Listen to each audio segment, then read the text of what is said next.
Olá, gente! Como vai todos, todes? Estamos hoje aqui para compartilhar um pouco das nossas vivências num projeto muito bonito que eu tive o prazer de participar. Me chamo Érica Daniela, estou aqui com o Ricardo Fraga. Eu sou o Ricardo Fraga.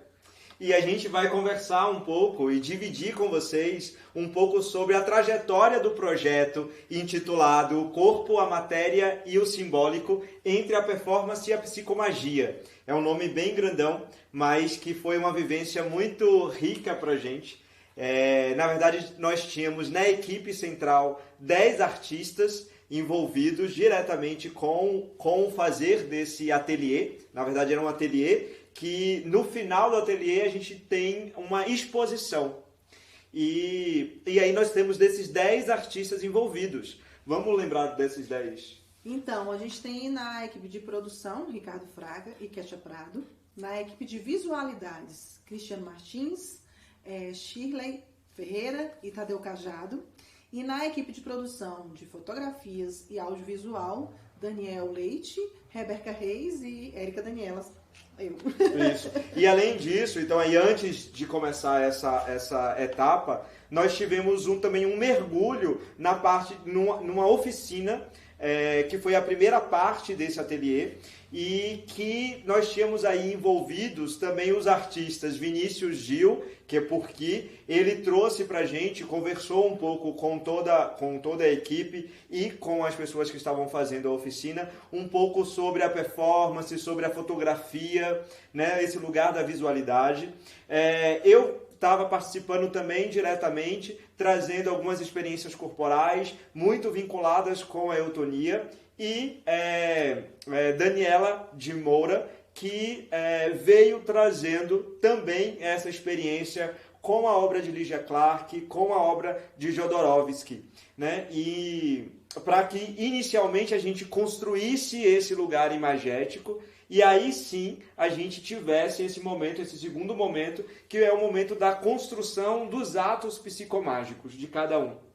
Então, deixo só para contextualizar, então na verdade é uma equipe muito grande e estamos nós dois aqui representando esses dois grandes blocos.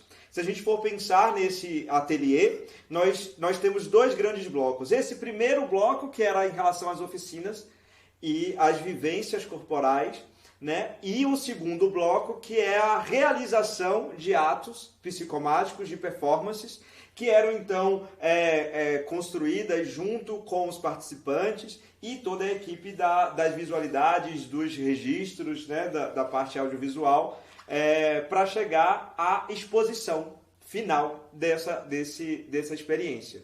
Né? Então são esses dois blocos e a gente está aqui representando justamente essa grande equipe e tentando dividir esses dois grandes blocos. Bom, no primeiro bloco, o que aconteceu e que foi bem bacana é que vocês também participaram, né? Você fez parte de algumas oficinas e de algumas vivências.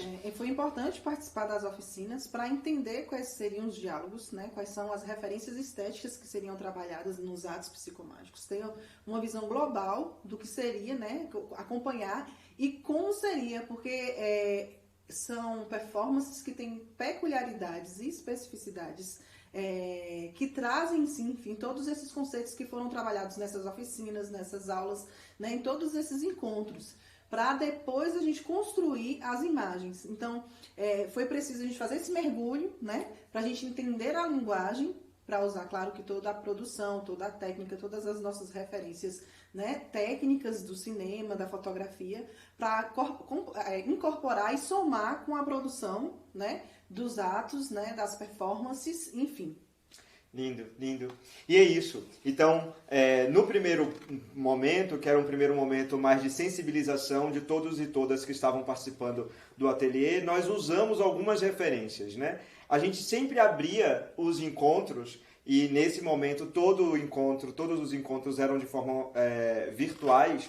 A gente abria o encontro lendo um trecho da biografia de Marina Abramovic, como um início de despertar para aquele encontro, né, para aquele momento.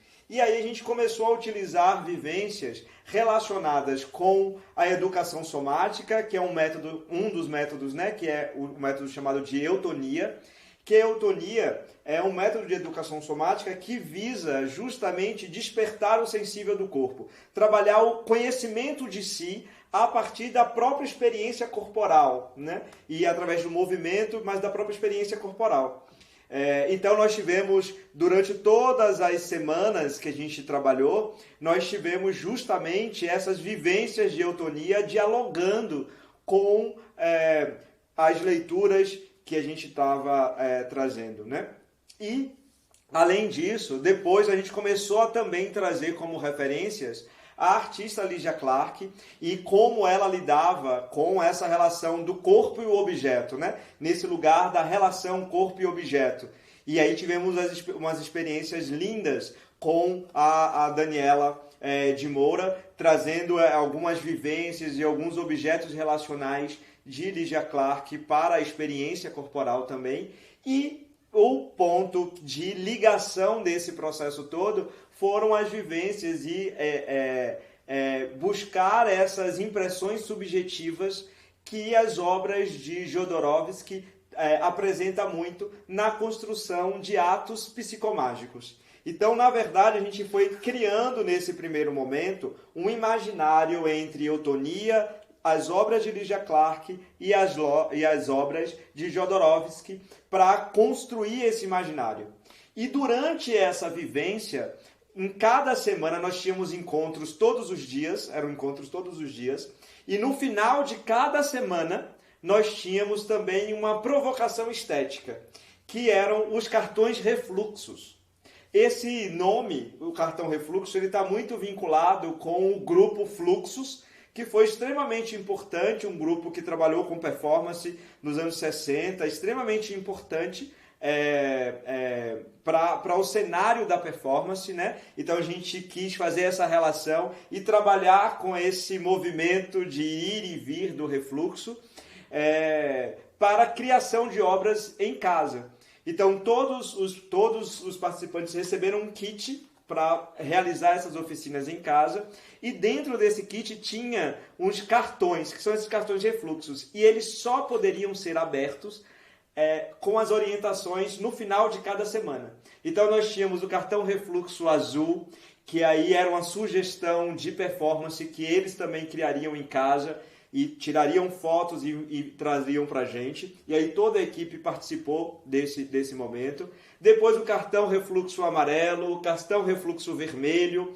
E aí, durante as próprias vivências, nós fomos criando essas obras performáticas que foram fotografadas pelas próprias pessoas que estavam vivenciando o ateliê para fazer parte também da exposição.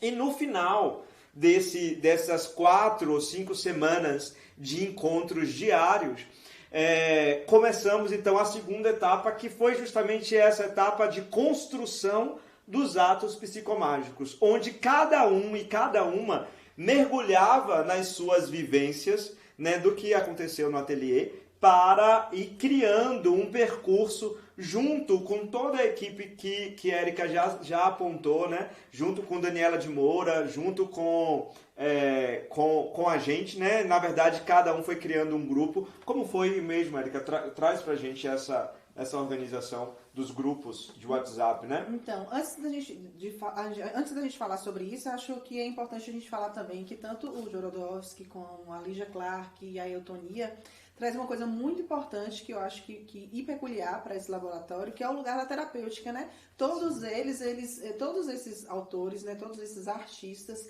eles propunham entender a arte como ressignificação, né? Como um lugar de cura, né? Um lugar de terapia, construir esse espaço, né? Que não é só um espaço estético, mas é um espaço de cuidado, né? De pensar a arte, o poder da cura da arte, né? Para além de um produto estético, existia o poder de ressignificar histórias, né? Então, toda essa psicomagia, né? Que é uma palavra que talvez seja nova para algumas pessoas, para mim foi uma palavra nova, eu tive que estudar, né? Um conceito novo, enfim. Eu tive que estudar para entender o que era a psicomagia, e o encontro mais feliz foi saber que todos esses autores guiavam os artistas que se propunham a estudar sobre, né, a psicomagia para um lugar de cuidado, de autocuidado, né, de ressignificar, né, enfim. Os grupos, né, a gente dividiu os artistas participantes, né, do ateliê em grupos, e aí a gente usou o recurso que a gente tinha no momento, que são os celulares, né, o WhatsApp, aplicativos, enfim, para manter essa comunicação, e cada grupo começou o seu processo criativo partindo do que o artista performance estava propondo. Então, o foco, o eixo era o artista performance, era a história que ele queria contar, era a narrativa que ele queria criar. A fotografia, a produção de vídeo, as visualidades estava a serviço do artista, né? Estávamos ali para acolher aquelas demandas e para criarmos juntos, mas sempre partindo das propostas dos artistas, das histórias dos artistas, né? Do que eles queriam comunicar, do que eles queriam ressignificar a partir da sua produção artística e da sua criação. Enfim. Foi lindo mesmo. Foi lindo. E aí é isso que ia acontecendo, assim, a Érica vai falando e eu vou lembrando, assim, de cada uma. Dentro dos manuais de Jodorowsky, ele tem temas que são recorrentes das vivências dele. E Daniela, ela trouxe pra gente uma lista de temas para que a gente mesmo, que estava fazendo o ateliê, pudesse escolher alguns temas como provocações, e aí a partir dessas provocações nós também íamos construindo simbolicamente cada objeto, cada trajetória, como cada trajetória dessa era extremamente importante para cada uma que estava realizando aquele ato, né? Com esse lugar da autocura mesmo, assim, de se encontrar. E mais do que isso, e que é um processo que eu acho lindo, que é acessar novamente determinadas experiências que para algumas pessoas pode não ter sido experiências muito boas, mas acessar essas experiências pela arte. E a possibilidade, então, de ressignificar esse vivido, de trazer outras camadas, de trazer outras dimensões desse vivido e deixar fluir, deixar sair, assim. É uma experiência terapêutica muito, muito potente. E não só terapêutica, mas principalmente aí, pensando nesse lugar estético, também quando a gente se debruça pensando em cada símbolo, em cada sentido de cada coisa, em cada lugar onde cada ato aconteceu, ia dando esse aparato estético muito bom. Por quê? Porque existia ali claramente um diálogo entre toda a equipe de visualidade e com o performer. Então, se entendia todo o objetivo daquele ato em si. O mais importante era o acontecimento do ato. Toda a equipe ela fica de suporte para que o ato, né, para que a vivência daquele performer pudesse ser a mais genuína possível. Então a gente não parava para pousar para fotografia, né? Vocês tiveram... O que a gente pôde fazer enquanto equipe de criação, né, de produção audiovisual, né, foi estudar, se inteirar da proposta do artista e se preparar, entendendo cada momento, sabendo que poderia ter outros desdobramentos a partir do ato começado. Então, em nenhum momento a gente roteirizou, em nenhum momento a gente pensou, vamos fazer uma luz assim, uma fotografia assim.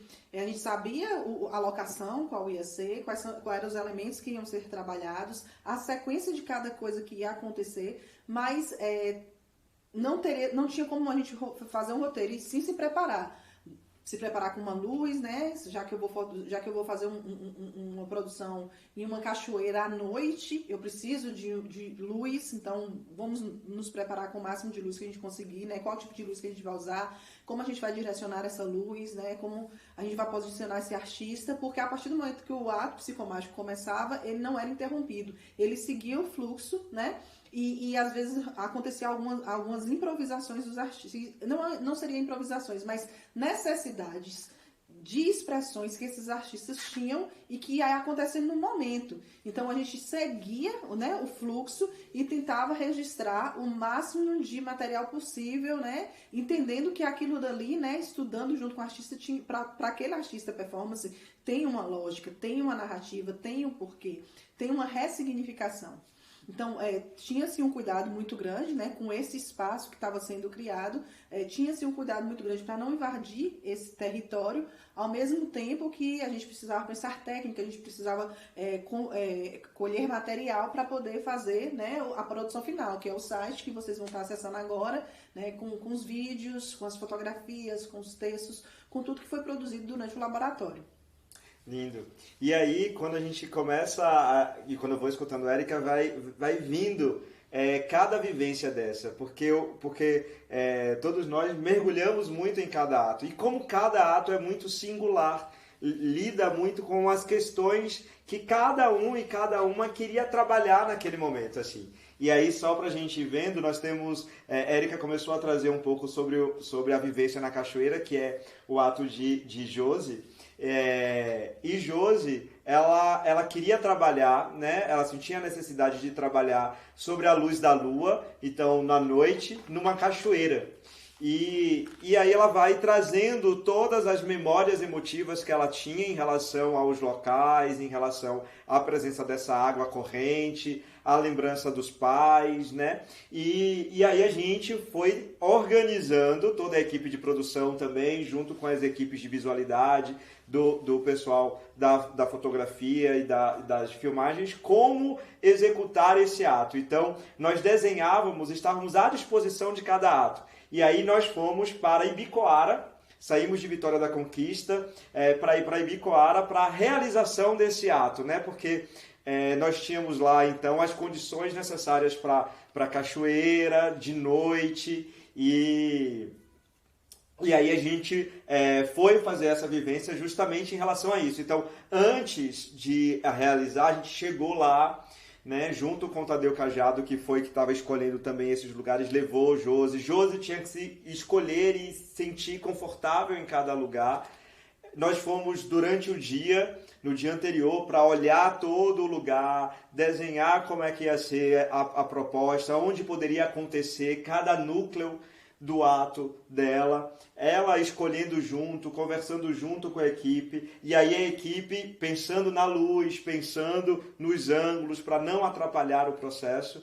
E foi uma experiência incrível, linda, de noite, a gente na lua. A princípio, inicialmente estava meio nublado, mas no momento do ato dela, quando ela vai para escrever e que ela escreve uma carta que precisa, né, e que ela idealiza esse lugar da lua, a lua abre assim e fica em cima dela e de uma forma linda, assim, né? Então... E não tem como não ser atravessado por todas essas produções, né? Eu me senti muito contemplada, né, com todas as narrativas, pensar esse lugar do afeto, né, dessas memórias afetivas das nossas primeiras relações, que são as relações com os nossos pais, pensar, por exemplo, né, as histórias de todas as mulheres, né, todas as mulheres já foram atravessadas e agredidas de alguma forma, quando a gente pensa no ato de Vanessa, né, de ressignificar essa agressão, para a gente poder evoluir e não ficar retroalimentando aquilo, deixar ir para a gente poder seguir sempre mais leve. Então, não tem como não ser atravessada por todas essas memórias, né? Sejam elas afetivas ou não, né? Sejam elas simbólicas, sejam elas de violência, enfim. O de Vanessa também foi bem forte, né? Presente. Presente. Assim, né? Enquanto artistas, não tem como não sentir a força que é ressignificar uma memória, né?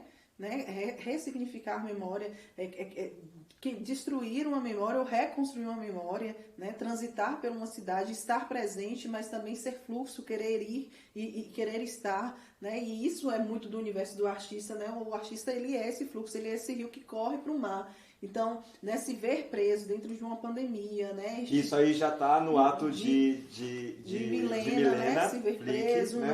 numa cidade, dentro de casa por conta de uma pandemia, né?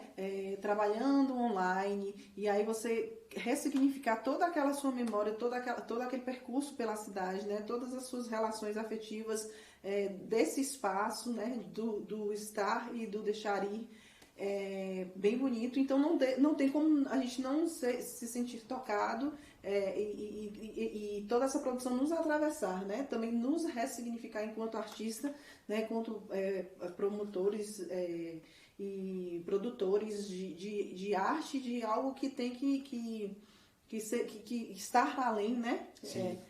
Bem bonito mesmo. Eu saí sempre muito mexido, assim, eu acabei acompanhando os atos, nesse lugar da produção também, e eu acabava sempre muito mexido. No de Milena, e cada um era muito particular, assim, né? Enquanto o de Josi, que foi na Cachoeira, foi realizado em um dia. Nós desenhamos tudo, preparamos tudo, desde o início, assim, do acordar e do ir preparar.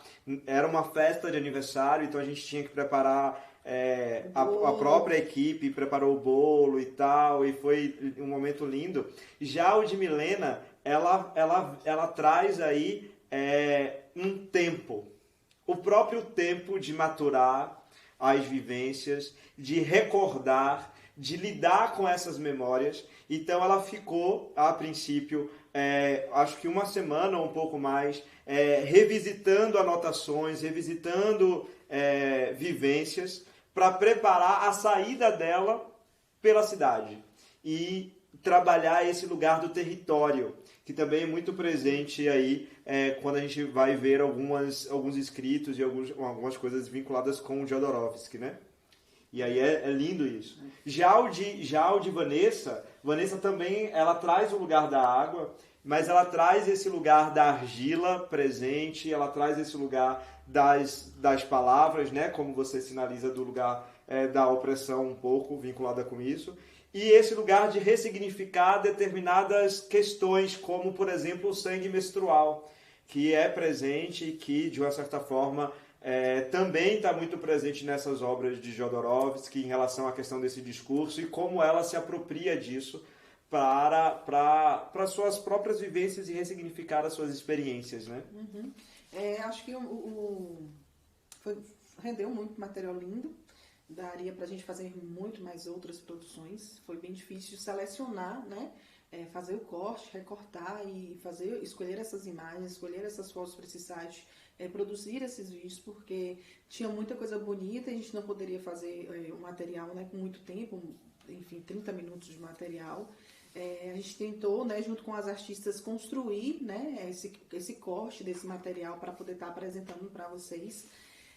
Enfim, eu acho que ainda tem muitas dobras, né, que esse ateliê ele pode trazer, tanto para as artistas como para nós que trabalhamos nas propostas, né, de organizar, produzir, criar, enfim. Tem muitas dobras ainda, tem muita coisa para acontecer. Acho que aqui em Vitória da Conquista, no campo da performance, da arte contemporânea, artistas muito potentes, pessoas com histórias e muita criatividade, né, para compartilhar e para pensar esse fluxo dessa cidade, né? Conquista é uma cidade muito potente, de artistas muito potentes, que tem muita criatividade para invadir a cidade, né? Para estar em todos esses espaços e para a gente ressignificar esse cotidiano dessa cidade, nossas produções, nossos encontros, enfim. Estamos aqui querendo que essa pandemia passe logo para a gente poder ocupar, né, e se encontrar, enfim. É legal quando você fala dessa potencialidade da cidade em relação à produção artística e como também esses espaços de formação acabam aproximando esses artistas, assim, né? Esse contato com todo mundo que fez o ateliê, de pessoas novas que a gente não conhecia e passou a conhecer a partir desse encontro com o ateliê, como Jefferson Alves, né, o Jeff, que é super novo e se jogou no processo, e lindo o ato dele. Ele desenha um ato e no ato de Jeff ele trabalha com tempo também, e realizando uma ação repetitiva durante alguns dias. E o bacana é que ele finaliza o ato dele nesse processo de mudança no dia do aniversário dele. Então a gente começa antes, 15 dias antes, realizando esse ato, a equipe de visualidades, né, indo lá do registro para ir fotografando, filmando. Ele também faz os registros dele no final de cada dia. E isso tudo tem o cume, tem a finalização do ato dele no dia que ele faz 19 anos. Bom, a gente acabou conversando de algumas obras que vocês vão acabar encontrando. Então, o projeto em si, depois dessa vivência e desse mergulho nessas nossas referências, culmina com uma exposição de tudo que foi produzido, ou de parte desse material que foi produzido, como a Érica sinaliza que foi muito material, numa exposição virtual. E essa exposição a gente organiza ela em alas, em regiões, né, de vivências. Então tem um primeiro momento que é justamente para trabalhar com os cartões refluxos, um segundo momento para trabalhar com obras que foram surgindo do caminhar e que não estavam necessariamente ligadas a nenhuma desses atos, desses momentos, e a ala que vai trazer os atos psicomágicos desses artistas, né? Com vídeos, fotografias. Depois dessa nossa trajetória, conversar um pouco dessa trajetória, a gente quer muito convidar todas vocês a irem visitar, correr esses corredores virtuais, encontrando essas obras, encontrando essas histórias, se aproximando, se distanciando de alguns dessas histórias e como um lugar de provocação também. Então, é esse convite que a gente deixa. É isso. Então, foi tudo muito feito com muito carinho, com muito cuidado. Claro que dentro das nossas possibilidades, entendendo o contexto pandêmico que nós estamos vivendo. Mas a gente deixa o convite para todos vocês estarem acessando, né? Eu acho que não tem como não ser tocado, como não ser atravessado com todas essas histórias, com todas essas narrativas. Eu sou suspeita em falar, acho tudo muito lindo, né? Eu fiquei muito tocada por toda essa vivência, né? Me reconstruir a cada ato psicológico, né? Me construir, me reconstruir, repensei muitas coisas, né, que precisam ser pensadas, lugares que precisam ser acessados, e eu acredito que vocês também vão ficar encantados, né, com a proposta desses artistas, né, da Josi, da Milena, da Vanessa, do Jeff, enfim, de todos que estavam envolvidos nesse trabalho. Tem a Ambrosina aí, né? também, a Shirley, que também Ricardo da equipe. Também. Você também tem as obras, vocês vão ver, tem as obras dos artistas todos envolvidos, tanto da equipe técnica que estava envolvido, quanto quem estava participando do ateliê. Foi incrível. Enfim, tá tudo muito lindo, vamos todos, né, participar, acessar, prestigiar os trabalhos dos nossos artistas da nossa cidade, né, dos fluxos que a gente tem por aqui. E para finalizar, então, é só para apontar que esse projeto ele teve apoio da Lei Aldir Blanc, pelo Governo do Estado da Bahia e a Secretaria de Cultura do Estado da Bahia. E visitem-nos.